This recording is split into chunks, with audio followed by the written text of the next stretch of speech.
All right, welcome, Sandy Schussel. Sandy, you have been a client. I worked with you a few years ago with your business, and we're in similar fields. You have a different kind of client base, which we'll get into, but you help um, people in your area, which is financial advisors, be better at getting clients and better at the selling process and the marketing process as well. So we have a lot in common. So the first question I ask everyone, first of all, is how are you an ordinary visionary? Yeah, I expected you would make that your first question, Robert.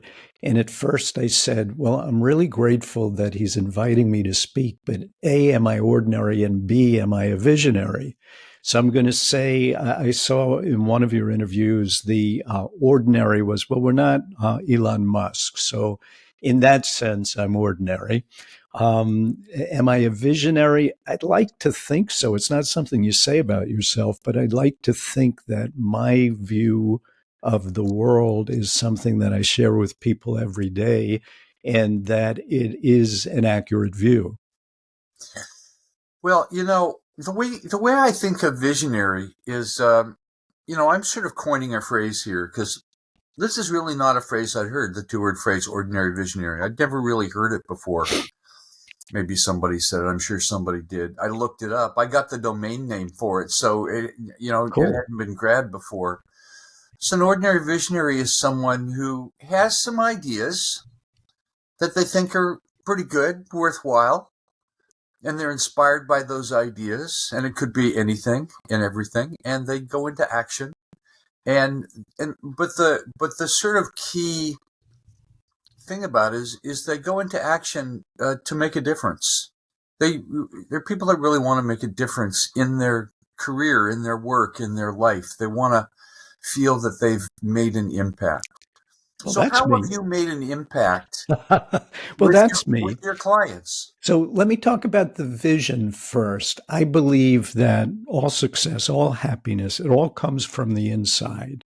And Yeah. when we're looking outside to what's the climate like and what are the people around me like and all those things, we're not really looking in the place that we should be looking. It comes from the inside.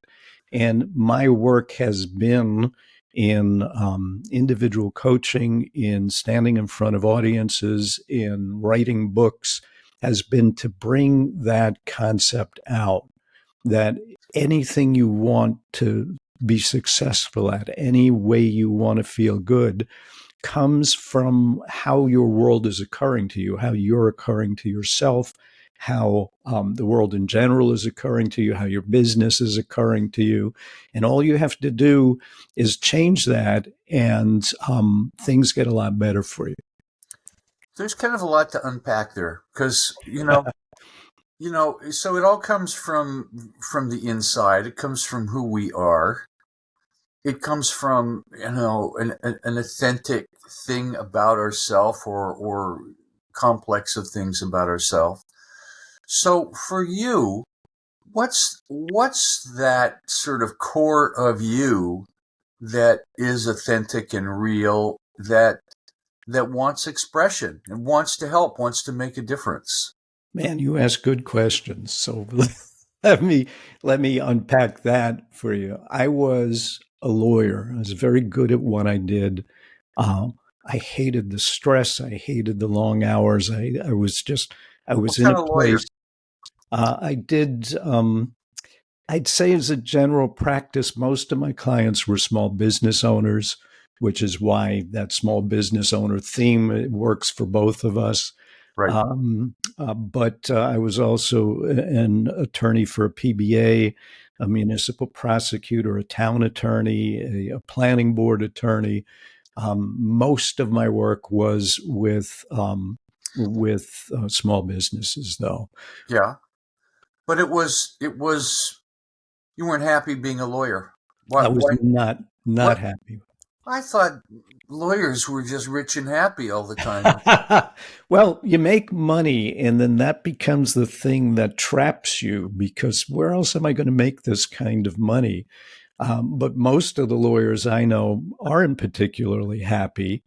And part of it is it's a really stressful, unhappy, angry business. And it just was, I could pretend and I could be really good at it, but I really think it was wearing me down. I was 60 hours a week. I wasn't seeing my two little girls grow up. Um, Were you I, working in a big firm? no, I had my own firm and then a partnership for a while. Oh, really? Yeah. So the sense I have about attorneys is you're always fighting somebody. Well, You know, that's it. I mean, it was litigation constant. is we want to win. We have a case Yeah. against you, or we're fighting against someone that's suing us, we're trying to win. And you know the the fear we have is, oh, someone will sue me for something and it will completely destroy my life for a while, which is not completely inaccurate. And it's that I can see that being stressful. Yeah, and the demands on you. I would go to court in one county, and the judge in the other county told me if I'm not there, I'm going to be held in contempt. In the meantime, back at the office, I had a client who was closing on the purchase of a new business, and he was waiting for me to come back. And I had, it was just an impossible life. And at 41 years old, I was diagnosed with colorectal cancer. And I completely believe that it came from the stress. Really? Yeah. Yeah. Well, they say that stress kills, so it didn't And it was killing me. I mean, because didn't kill you, but 41 is kind of early to have that. And so that was kind of a wake up call, I would assume. And so what happened? Other than you yeah, getting treatment and obviously surviving it. and survive. And that was the first of three episodes of metastatic cancer. But at the Wow. time, it was devastating because not only did I have to go for surgery and then chemo and radiation, but I had complications that required a second surgery. And my weight dropped down to 112 pounds, and I could barely walk around the block without being held on to. And Wow. it was a wake up call. It was like I suddenly understood that it didn't matter how long you lived because that's not up to you and it can happen anytime. It's how you lived while you were alive. And so I started looking for other things to do. And um, I liked getting clients. I was good at that. And so I started teaching people how to get clients. And I created a training seminar where I would talk about how to keep clients by treating them well, how to get your staff to want to join you in the quest for creating clients, and how to do it yourself. And I started looking for clients for that business. So let's back up a little bit. You went through your cancer, and how long was that journey before you were ready to say, okay, I'm ready to get back to work? And two-part question. Yeah. As you were going through that, were you thinking, okay, I don't want to be a lawyer anymore and I want to do something different? Were you sort of thinking about that as you were healing, and then at a certain point you were you popped out ready to do this new thing? Or how did that it kind of evolve? it That wasn't a pop, it was an evolution, but I'll answer the second question Yeah. first. I had been thinking about it for a long time. There was one point where I actually went out with my wife to Santa Rosa to look for a business that I could start in California Oh, away from my home in New Jersey and just like start over again. ah, And and it was like, yeah, but my father was ill, her father was much older, and we would be very far away with no source of income, and that income always dragged me back into that business. But yeah, I was thinking about it all the time. And to answer the other part of your question, It turned out that I was disabled for a year. I had some disability insurance, but it barely covered anything. I had medical insurance, but it barely covered anything. And I ended up in 1993 bankrupt and filing bankruptcy. And I'll never forget going into the bankruptcy court, and the judge looks and he says, "This guy's a lawyer." And then he looked up at me, my 112 pounds in a suit that was now 3 times my size. And he said, "Good luck, Mr. Schussel," and stamped it. Oh, Okay. wow. Wow. So I was in pretty bad shape. And when I realized that I was going to live, that it wasn't going to recur, that I was getting better, um, I said, well, you can keep doing this law stuff, but you hate it. Let's go find something else you like to do. And so I started a seminar training business and looked for clients for that. What kind of And training?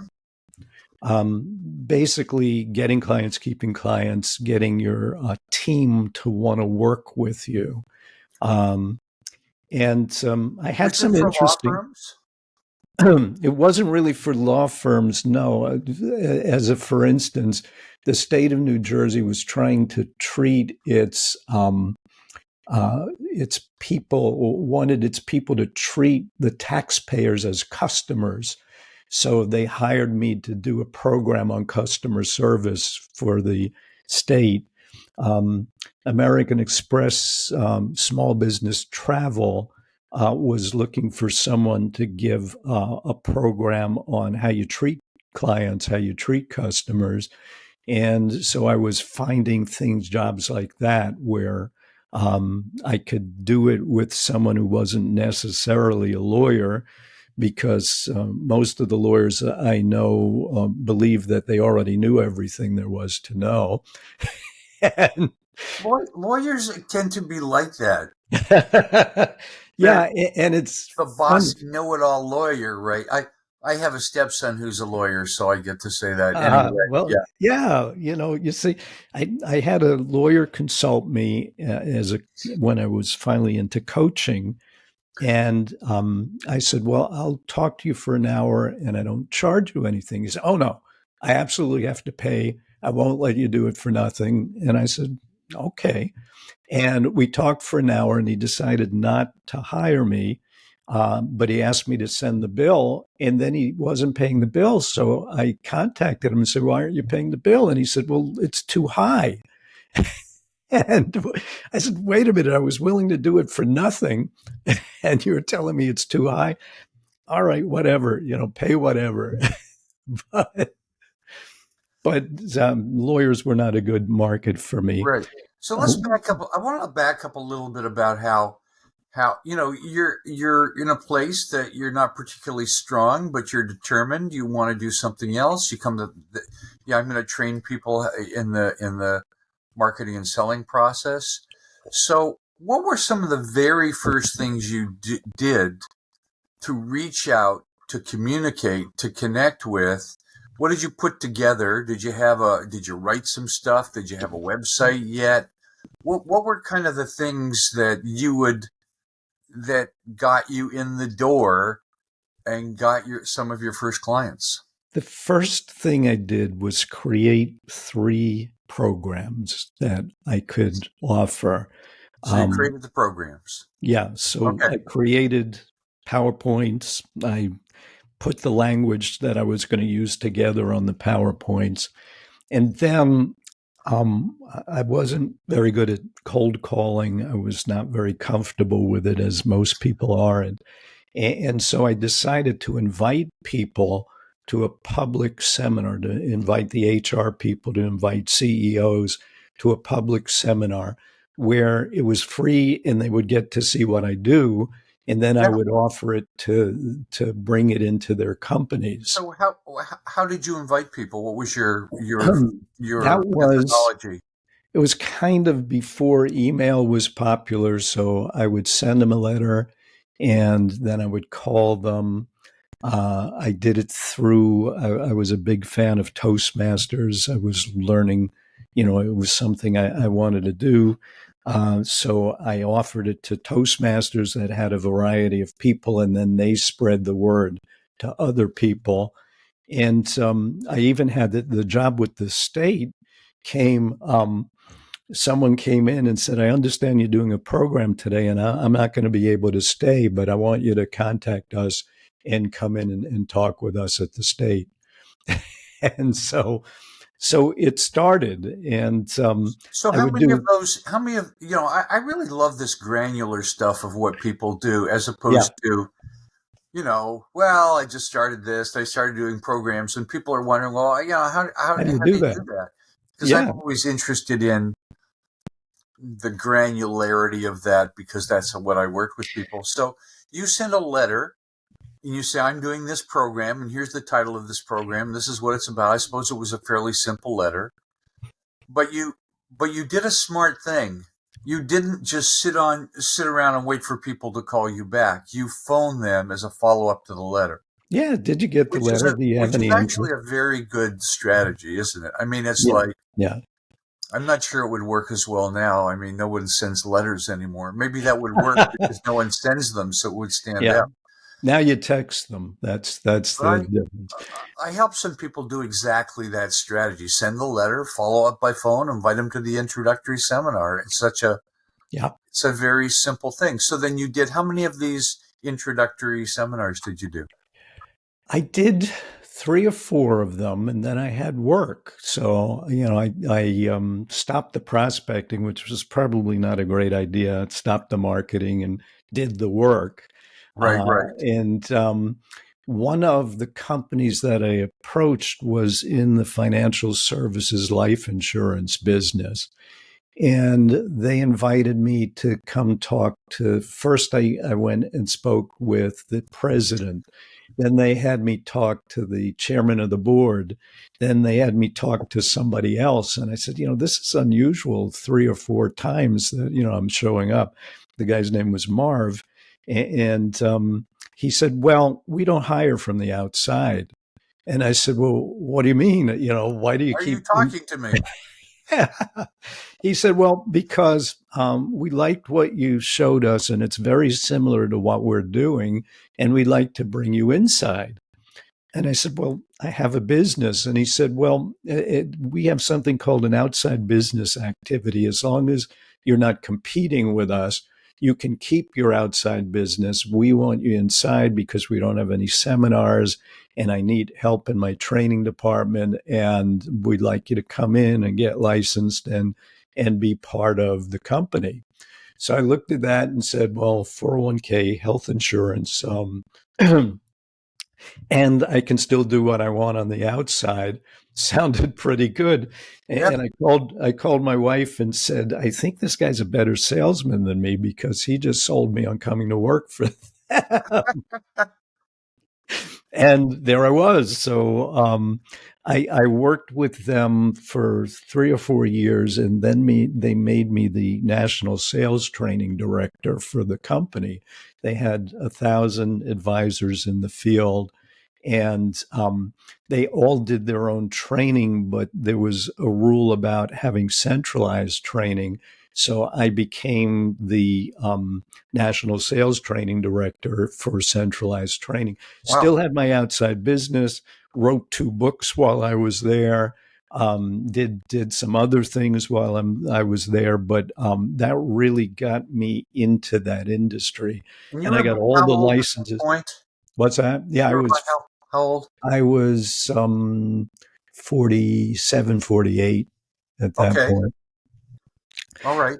So And so did you develop the programs, or did they have programs and you took them and worked with them, or what was the deal? well, I learned their programs and then I put them together. One of the problems that they had was that the people in the East were doing it differently than the people in the Midwest were doing it differently than the people on the West Coast. And I try to consolidate it all. But then I also added things to replace what I thought were very outdated sales methods. They were still coming with a company brochure and telling you all about their company before they even asked you how you are. And it was just, that's not good sales. I don't care what business you're in. And one of the managers said, I don't like the way you do it. It's too professional. And I'm saying, It's too wait, professional. it was too professional. Um, and I said, but this is a profession. So I want my people to just learn, to make phone calls and get on appointments and close sales, which is something that I think is not the best way to do it. And I've been teaching that that's not the best way to do it for years now. But at some point, I was running my own business. I was working for them. The company sold to another company, and the handwriting was kind of on the wall that it was time for me to move.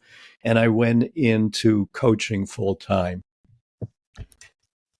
Coaching with smaller companies or individual. So it was individuals. And in the beginning, I worked pretty much with anybody. And then it was obvious to me I had all these contacts in the financial services and insurance field that I really needed to focus on a market. And by then, I was down to really two choices of markets. And I really was conflicted for a long time, Robert. One was CEOs who were the founders of their company and had grown it from 3 people to 60. And now it was out of control and they wanted to get control back. And the other market was financial and insurance professionals who had had some success. Otherwise, they wouldn't be able to pay a coach or anything else, Yeah, but were now plateauing and they were stuck and they wanted to go forward and they couldn't go forward. yeah, And one good coach of mine, because I've always believed in coaching, and I know you went through some coaching too. yeah. Um, one good coach of mine said, you have to pick one, even if you pick it for 6 months, pick one and don't, and then that way you can focus your time, energy, and money in one place instead of Oh, you're trying to talking reach about everywhere. pick one kind of profession, Pick one of those two specialty. targets and say, this Yeah, yeah, is this is who I'm going to work with. And it happened that I picked for marketing purposes financial and insurance professionals, and that's turned out to be very good for me and very good for them, yeah. because Well, my vision is them not understanding that nothing out there is making you successful. It's all what's going on in here. right. So I would like to sort of get into some of the stuff that you teach people, some of the things you share, and some of the barriers, resistance, difficulties, problems that people have with selling. And this is an interesting conversation with me because, in a way, I ended up working with self-employed professionals, usually people that are selling coaching, consulting, or training of some sort. Right. And so I didn't do much in the financial field, but they were independent. Sometimes they'd work with a company, but mostly independent. And it was an interesting journey because, what came natural to me was not natural to them. It Yes. was, what's the word? It was, uh,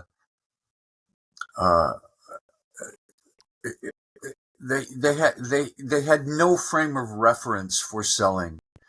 And one of the frames of references for selling that people have is selling is about manipulating people to get what you want. Therefore, I don't want to be a salesperson. Therefore, I'm screwed. And of course, I teach the exact opposite of Yeah, that. yeah. So let's get Um, into some of that. I mean, so if you were working with somebody, now of course everybody's a little different. Everyone, well, I've got that down and that's working okay, but right. I'm having trouble closing. But if you're looking at sort of the whole selling process and you have someone that needs to know it from scratch, and I know no one's exactly in that place. You're not, yeah, but Right. What's sort of the first thing to remember, sort of the first law of selling that you tried to drum into people's heads, their thick heads, that they that's very simple but hard for them to understand. Yeah, it's a definition of selling. If you're looking at selling is Yeah, getting someone to buy what I'm offering by manipulating them, by pressuring them, by trying to convince them, yeah, then that's not selling. Selling is asking questions so that they can determine for themselves whether they want what you're offering. And if you approach it with that level of innocence, where I'm not going to try and turn this person into a client unless it's right for him or her, and they say so, it changes the whole dynamic because people want to buy, they just don't want to be sold. And so what you want to do is ask them questions so they can determine for themselves that they need what you're offering. And if they don't, that's fine. So the job is finding their truth and seeing if it's the same as your truth. And yeah. it comes down to if I believe that things are a certain way, and you, Robert, believe that things are a certain way, then you're probably going to want my help. And if you don't, that's fine. So for particular industries, for insurance and investments, did you help your clients develop a series of questions that would help them know what they needed to know to see if there was a fit? Was that part of your process? Because everybody's so different in what they sell and what they believe, what Yeah. I start with is what do you believe?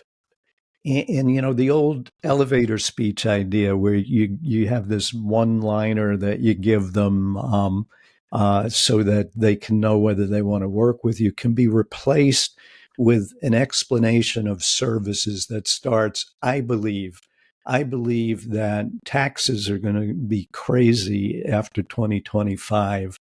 And I also believe that most people don't understand there's an easy way to make sure you don't end up paying much higher taxes. And because I believe that, I share with everybody the idea that I have for how to avoid that. And then if they say, well, I don't mind paying taxes, I think it's our civic duty to pay taxes. Well, that's the end of Nobody that's not says a that. client. Why believe it, pay less believe it or tax? not, I worked with someone who had that exact experience on the plane. Is I help people save a lot of money on taxes, and the woman said to him, "Well, I don't mind paying taxes. It's our civic duty." And that was Isn't that so. Well, great? that's not a client. Yeah, You yeah, know? yeah.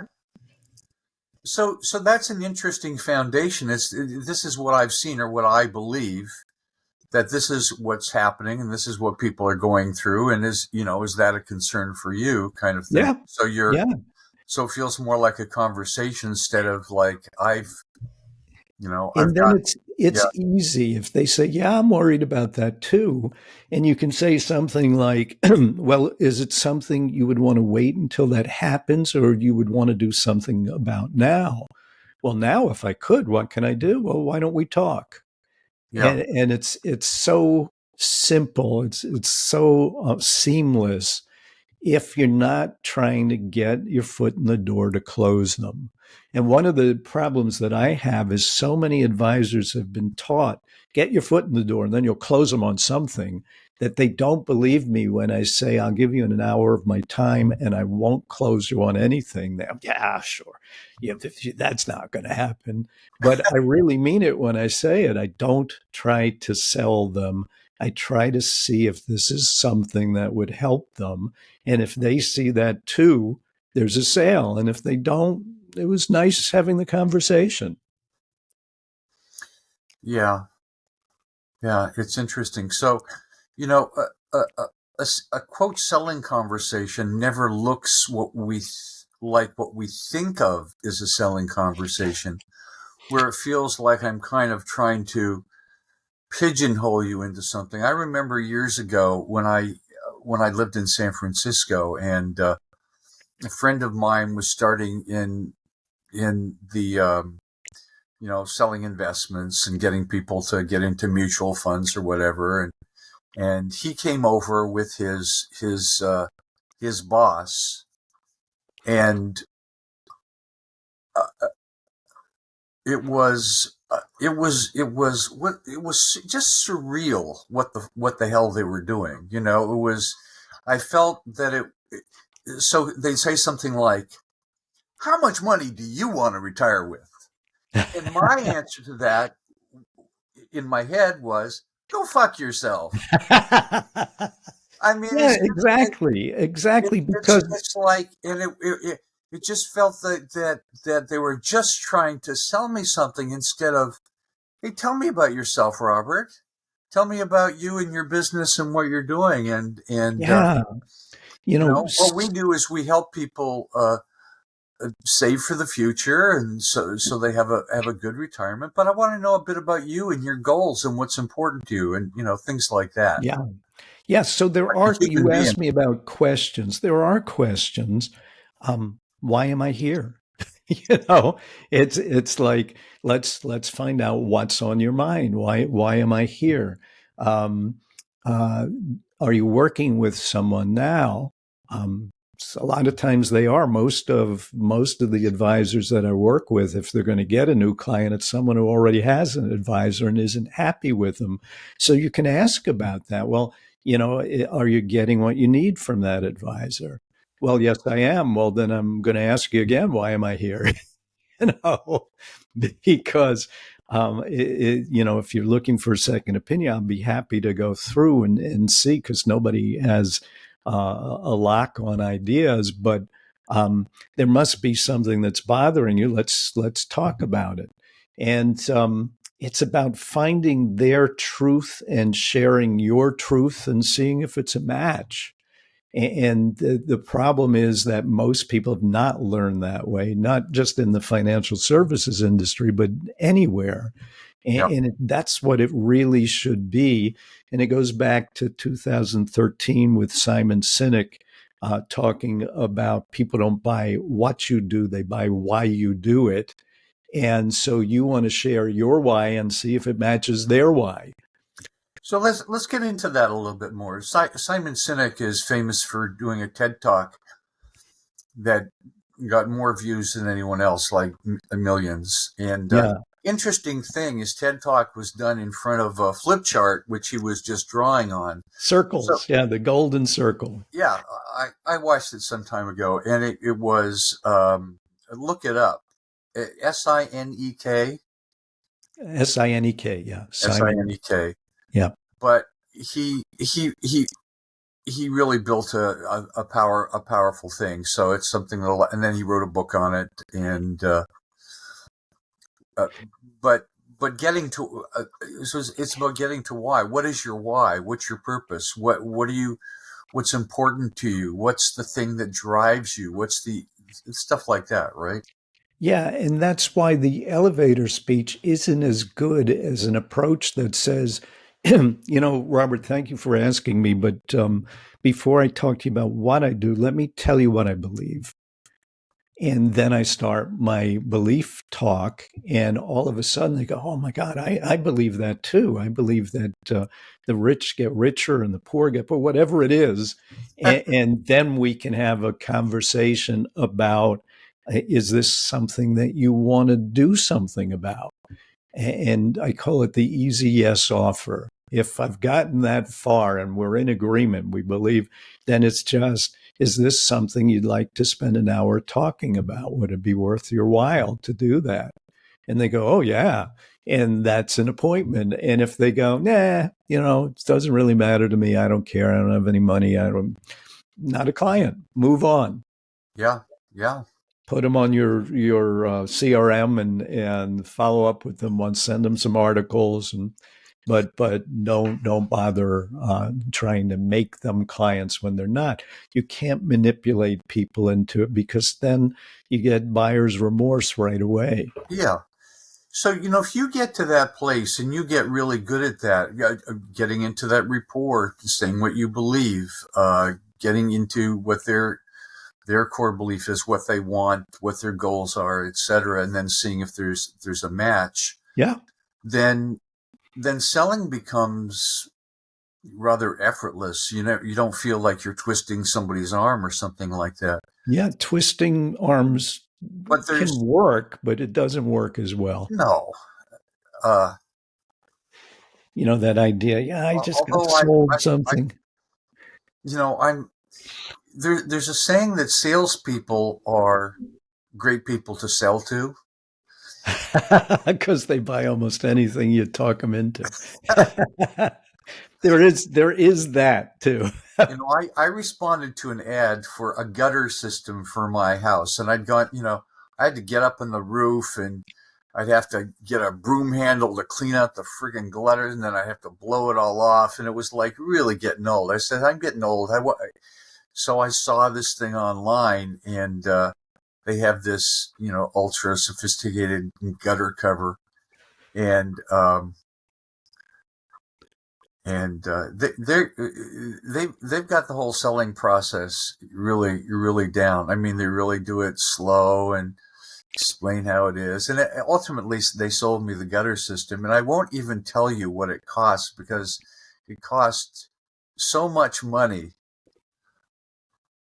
compared to what it cost them. They put a lot of into marketing and selling, but it's like not only do I have a gutter system that works, so nothing gets in the gutter anymore, but it's guaranteed for the life of the house, and I can even pass on that guarantee to the next owner. Assuming they're still in business, yeah. And I think they figured out how to make really good money. Yeah. So, then the day came and one guy came and in 3 hours installed the thing. And I went, holy crap, this was expensive for, yeah, Yeah, but I got to admire him. if it worked for you, Robert, and you're happy with the result, um, it's Oh, just money. We say this is a lot and this, or I have a lot of debt. Well, compared to whom? The government owes way more than you do. Well, what's a lot? Why give it that power? yeah. And those are the kinds of mental things that I spend a lot of time working with clients on. And if you ask what the vision is or the mission is, it's about helping more people understand that they give things power by how they're thinking, and those things aren't necessarily true things. We have fears that stop us, and my first book was all about overcoming those fears. We have beliefs that we can't do something, limiting beliefs, and so we give in to them. I'm not good at math. Oh, well, okay, you keep saying that, you won't be. When's the last time you really tested that? Well, in junior high school, you know. That's And true. That's true. We really put ourselves in a box around certain things. I'm just not good at that. And the whole area of selling is one that a lot of people say they're not good at, and there's so many misunderstandings around that yeah, that because the picture they have of selling is the old Tom Hopkins picture of I've got to learn how to do these fancy closes, like the bridal close where you say, remember when she said yes to everything you wanted. Do you remember that look in her eye? Look at her eyes now. And I mean, even people like Tom Hopkins, who's been around for years, are now talking about not selling that way because it doesn't really work. People have become much more is sophisticated. he still around? Yeah, he's still around. I haven't seen anything from him recently, but he's still around. I mean, he was immensely successful, and he put on huge. I attended one of his seminars in a huge auditorium Yep. as he explained this whole convoluted process. And at the end of it, I went, I have no idea how to apply that to me and how I think of No. selling. And it was like the closes had names: the step close, the porcupine close, and it's like nobody uses them anymore. I teach the close is should we get the paperwork started? And that's it, because the sale happens in the questions, not anywhere else.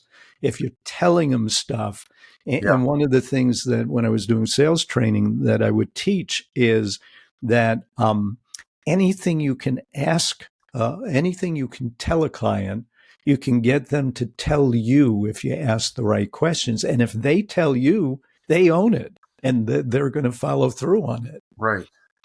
Yeah. Yeah. Like, why do you think this would work for you? Yeah, that's a great question. Do So you? if they tell you, then they're selling. It's like you haven't done it. It's like, tell me why you think I'm the Yeah, person who can help you.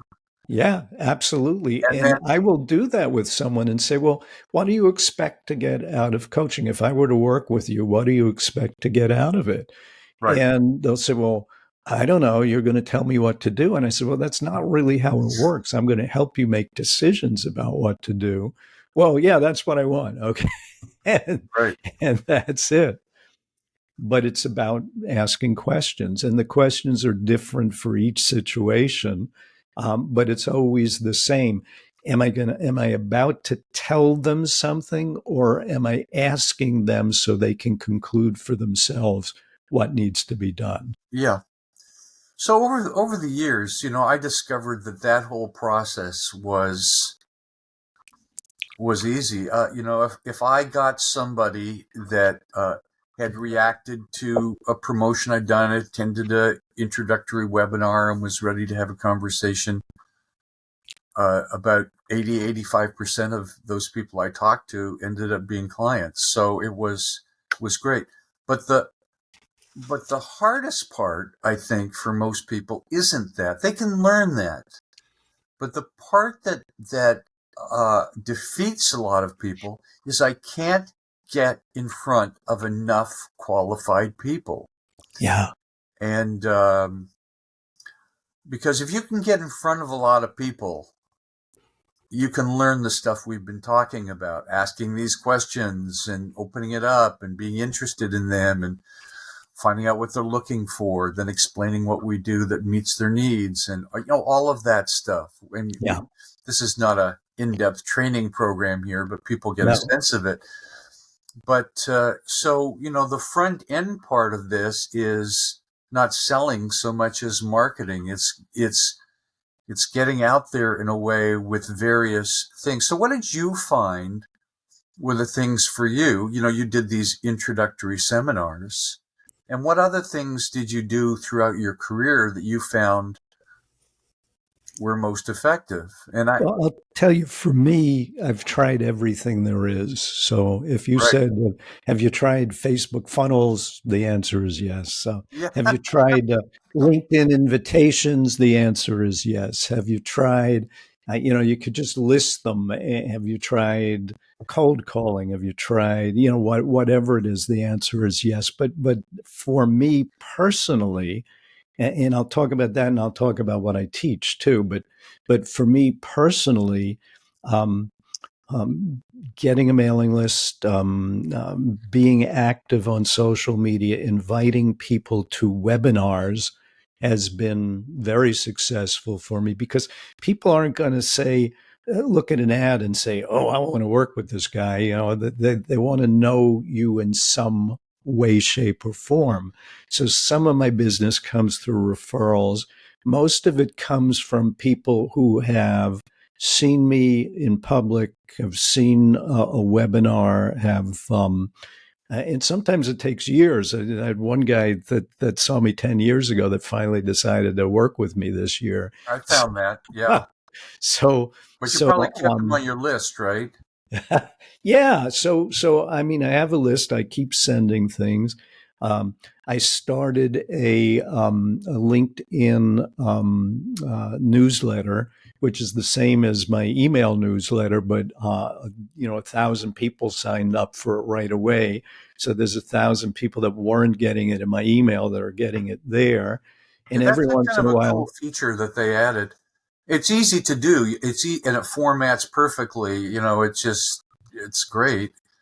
And then Yep. you can see all the people that are subscribed to it. Although I don't know you can't seem to generate a list from that I ever figured out. No, no, you would have to do it manually or, maybe with Right. AI or something. I haven't gotten that far yet. But once they've joined the list, when you send another one, they all get it's going to show up in their feed, which is Yeah, and every one of them has a call to action. And if it resonates with them, somebody will make an inquiry.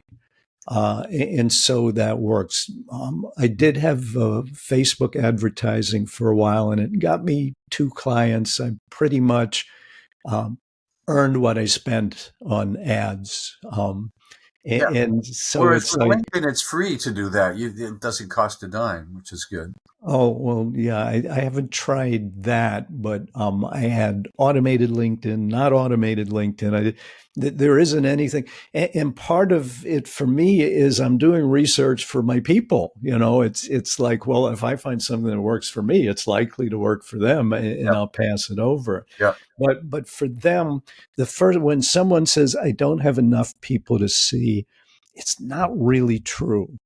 And I'll break it down this way. First, there are people on their list that they're just not calling, they're afraid of. And so we've got to deal with, why aren't you calling these people? I had a client years ago. We were talking and he said, well, he's on my whale list. And I said, whale list? Well, what's a whale list? He said, well, these are 50 people from my community that knew me as a little kid and I was a troublemaker. And they were the wealthiest people in town. And I'm just terrified to call them. So I'll tell you what I did with him. I said, well, look, I'm going to put you on silent and I want you to go call one person on the list. You don't have to call them all, call one person on the right list now. right now. And he Oh, I said, that's love what it. he said. He said, right now. I said, right now.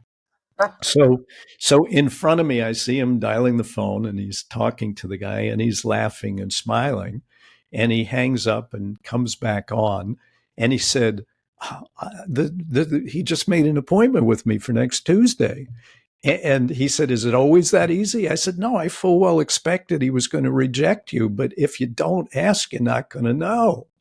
And so he made an agreement to call one of those whale list people every day for the next year. That's 50 people, that's a whole year of calls. And he made a lot of money from that shift where you don't have to call them all, but you have to ask them if they'd be interested in talking with you. Yeah. And so that's the one. So the first thing is, are there people you're not calling? The second thing is, we get a client and Give me a second. Can we back yeah. up a little bit? Yeah, sure. Because you see, what you just shared is it's kind of like you go to a wizard and you ask the wizard for a secret to life, and the secret you give them is just friggin' call them, and they go, but they just I've never done that. It's like, I'm going to wait here while you call. I mean, I think that's brilliant. Just Yeah. in terms Yeah. of, And it was a shock to him, and he didn't want to look foolish. So he did it, and it worked. And it did you was, coach well, him a little bit on what he should say, etc.? nope. You I didn't even call him coach up him on what and to say. ask him if he's willing to sit down with you and talk about his finances. And Yeah. he called him up, had a very brief conversation with him. Apparently, that worked out really well, and he hung up, and that was it. The thing I'd like to underline here, this is just so great, is that we we make up a story about how people see us. We make up a story about how people will react. We make up a story about what people will whatever. And usually the story we make up at the end of the story is we fail. Right. So it's Yeah. it's sort of like, as opposed to, so I've had this kind of conversation with people. I say, well, what's the worst? What is the worst that can happen if you call somebody? Yeah. And my old joke is, will they send a hitman to take you out? Will that Yeah. happen? Right. No. So that would be the worst. So that's not going to happen. Yeah. So could you just say, hey, I thought I was just thinking about you, John, and we haven't been in touch for a long time. And I was thinking I wanted to reach out for you for a long time, and just something made me think of you today and how you doing. And I'm this is what I'm doing right now, and I'd love to have a chance to chat with you about it. Something like that, right? Yeah, something like that. It's Yeah. switching from selling to serving. If I Yeah. really want to help this person, why would I feel uncomfortable offering my help? Listen, if you need help with your finances, I'd love to talk with you. Oh, yeah, well, I kind of do. Okay. Or no, no, I'm all set. I'm all taken care of. Great. Happy to hear that. Just know that I'm here for you if you ever want a second opinion or whatever. Yeah. And that's the end of the conversation. We, I once said on an interview that there is no such thing as rejection. It's just information. It's yes, I do want to work with you. No, I don't want to work with you. Not now, anyway. There's this imaginary rejection in our head Yeah, that's like some kind of a strange movie scenario. I'm going to call and they'd say, "How dare you right, try to do this? right. I'm going to contact everyone I know and make sure they what you know I, we disasterize, we catastrophize, we imagine the worst thing that possible could happen." Yeah, absolutely. It's like I'm going to ask you for referrals. You're asking me for referrals. Give me that paperwork. Forget it. We're not doing this. And it's like that's not going to happen. They'll say no, thanks. I'm not comfortable. Well, whatever. But the worst thing is always worse in our heads, which gets me back to the whole idea that all success, all happiness, everything comes from the inside because we make up the stories that may or may not have anything to do with reality and usually don't. Yeah. I think So there was a yeah, quote from Twain, so Mark Twain somewhere about some of the worst things I ever feared actually happened. You know, something like that. But it's yeah, yeah. And so what you were saying is like, well, make up a new story, and yeah, think it through based on reality, not some fear. yes, If so, for instance, if some past connection in your hometown, whatever, called you up and said, "Hey, I was thinking of you, Robert," and because maybe if you have some kind of a reason, often there's an association. right. I remember you are a big waffle fan, and I passed the Waffle House, and it made me think of you, and I just wanted to call you, or something like that. Anything Something, like that, people appreciate that you thought of them. And anything else, it's like, well, yeah, yeah, you're trying to sell me something. That's why you're calling me. Well, don't. What I tell people is think of it as a scale from 1 to 10. yeah, There are people that you know that are three. To sell them anything, to get them to sit with you and talk, you need to be a 10. You're not going to take them from a 3 to a 10. Call them up and take them to a 4. And then maybe get together with them and take them to a 5. And then maybe talk right, about what they do and what you do and get together with the spouses and maybe it becomes a 7. But if you're working consciously on that, there's never a moment where there's nobody to call. They're just people you don't want to call and so that comes to mind right away as a first step. Then you have existing clients that if you there's something called engaging them. If you engage them, they will want to send people to you.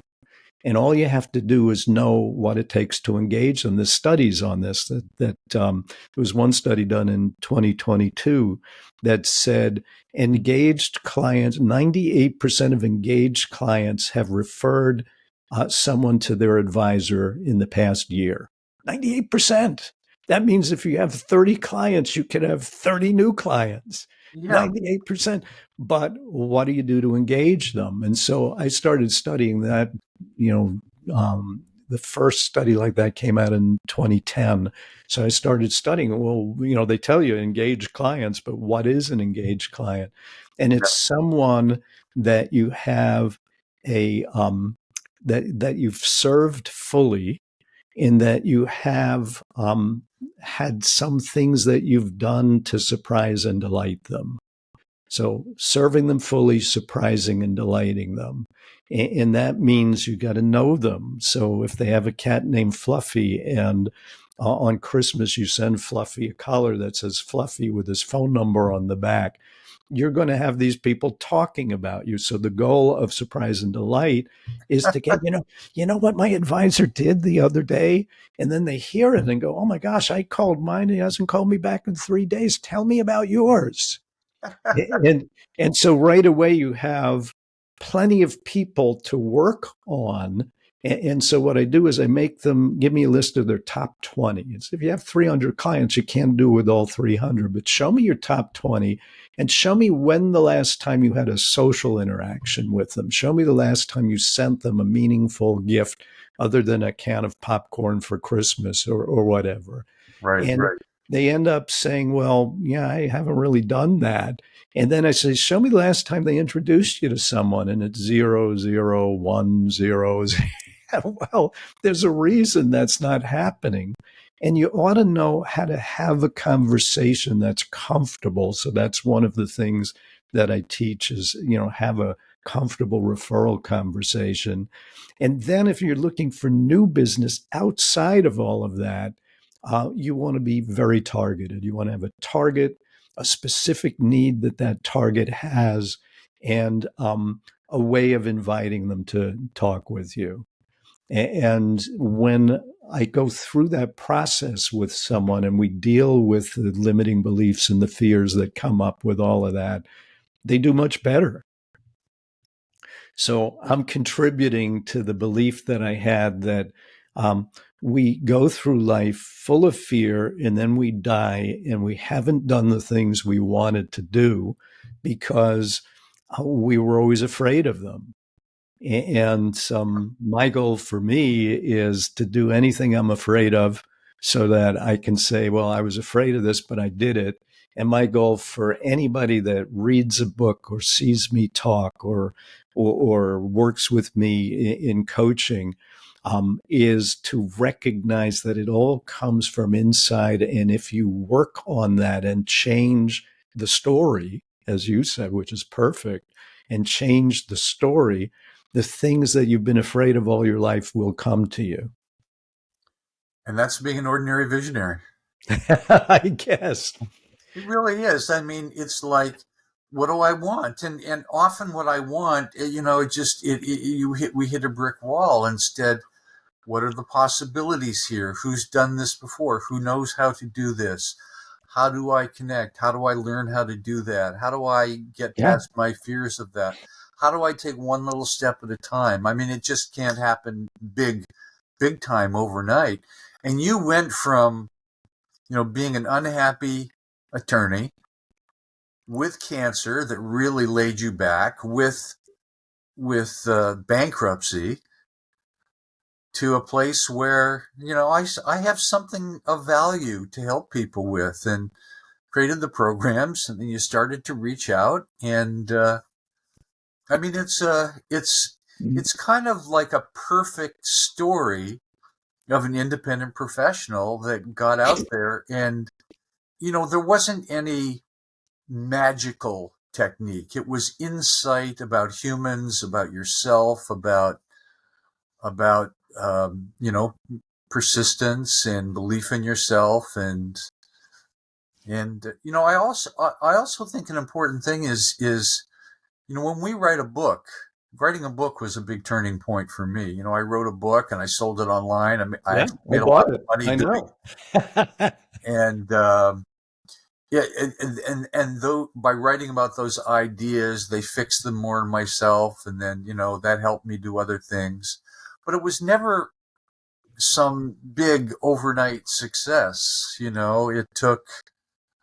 was one step at a time, and trying something and seeing if it worked. And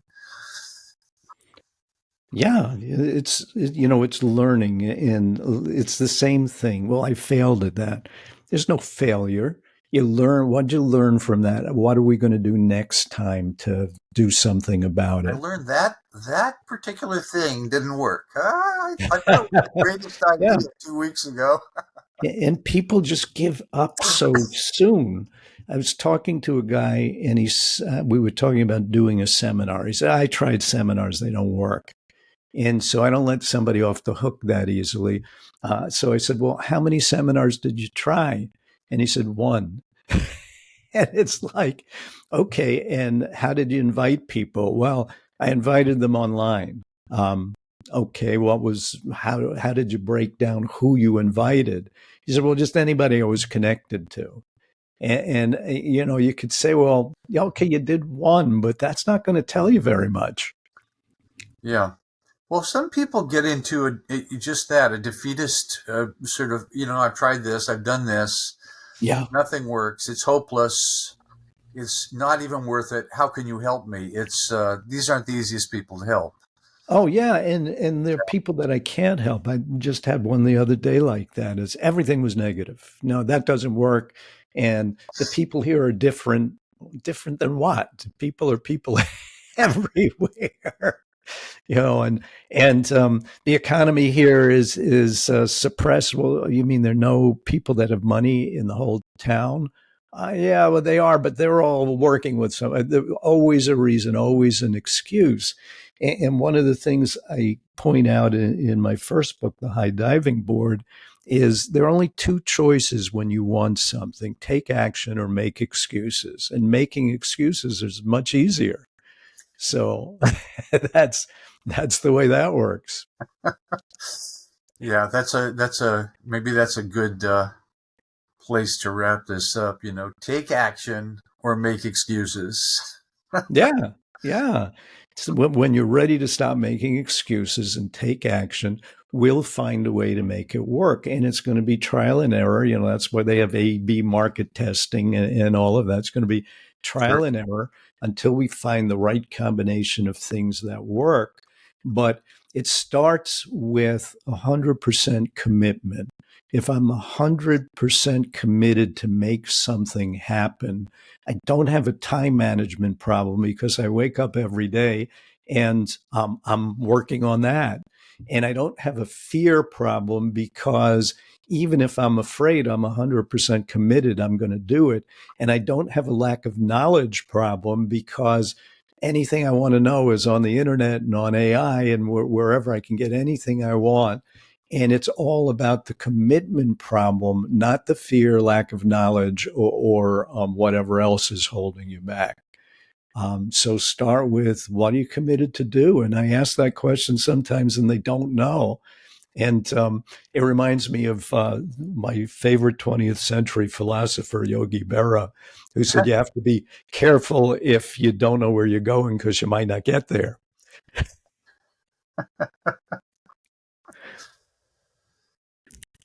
Sandy, it's really been a delight to talk with you about this, about a topic that obviously I've been working with clients with my whole life. So Yeah.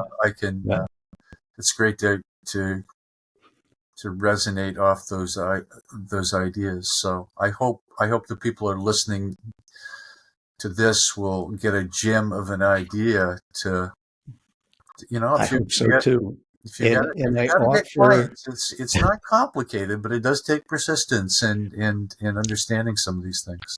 I offer them the opportunity to talk. This is interesting. Before we wrap, there's a top of the table, top of the profession guy who gives people at a talk. He gives them his cell phone number, and 400 people in the room, three call him. And it just amazes me. Like, he helps those three, but none of the other people call him. And that's kind of what all of us who do this work are up against.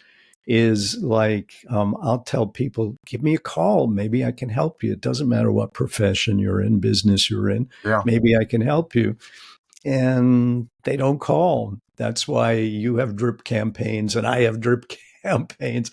Like, maybe something will spark them to make the phone call.